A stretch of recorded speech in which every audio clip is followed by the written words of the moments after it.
We also, right, Ms. Jaya, thank you, because we're also being joined right now from the BJP's Kirori Lal Meena ji. Many thanks, Mr. Meena, for speaking to Times Now. But the BJP government is in the hot seat in Rajasthan, being accused of a cover-up by the Congress. And the very fact that this has happened once again, just 2 years later, it also reflects very poorly on the central authorities as well. What do you have to say about everything that's happening, sir, including a CBI investigation now? जितनी परीक्षाएं 2 साल हमारा राज हो गया जी, राजस्थान में जितनी भी परीक्षा हुई है एक भी पेपर लीक नहीं हुआ। लेकिन ये अनफॉर्चुनेट सीन सीकर में हो गया, उसमें भी हमारी एसओजी ने इतनी तत्परता बरती है कि हमारी जो इन्फॉर्मेशन थी उसके आधार पर जो परीक्षा रद्द हो गई और सीबीआई जांच के आदेश भी हो गए।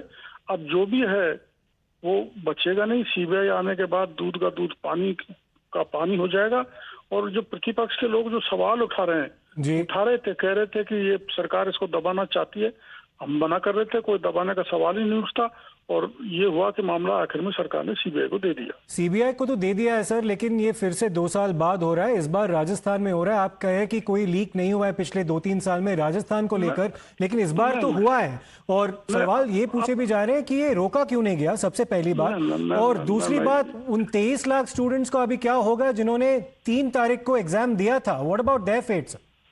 नहीं, यू राइट, मैं उसको डिनाई नहीं कर रहा, लेकिन मैं वो बात कह रहा हूँ जो स्टेट में जितनी भी एग्जाम अब तक 2.25 साल में हुई है, कोई भी पेपर लीक नहीं हुआ। मैं स्वीकार कर रहा हूँ ये अनफॉर्चुनेट सीन है, किसकी लापरवाही से हुआ, ये जांच का विषय, सीबीआई जांच करेगी। तो जो भी दोषी है उसको दंडित करेंगे सख्ती से।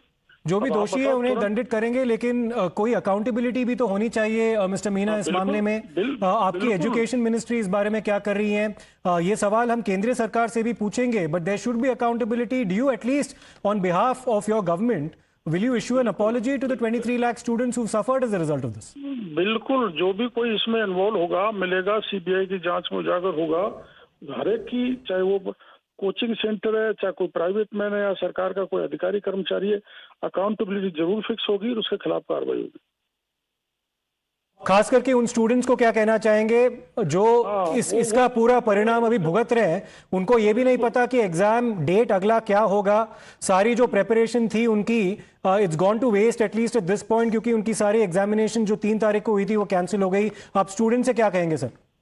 ये तो जरूरी था कैंसिल होना, इसलिए जरूरी था कि अगर एक दूध के गिलास में, पानी के गिलास में 2 बूंद दूध की डाल दी जाए तो उसको सेपरेट नहीं किया जा सकता था।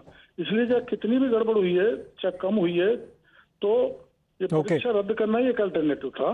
और दोबारा परीक्षा रद्द होगी तो मेरे को भरोसा है कि जल्दी उसकी तिथि आ जाएगी। इसका दुख है जो आप कह रहे हैं कि 22 लाख छात्रों के साथ गड़बड़ हुआ है। मैं खुद इससे बेहद मेरे को धक्का पहुंचा है कि 22 लाख छात्रों के साथ, भविष्य के साथ खिलवाड़ की जा रही थी, वो भी उनके जो एमबीबीएस करके धरती पर दुनिया के मानव के भगवान बन के आते हैं, उस परीक्षा में ऐसा हुआ, इसका मुझे दुख है।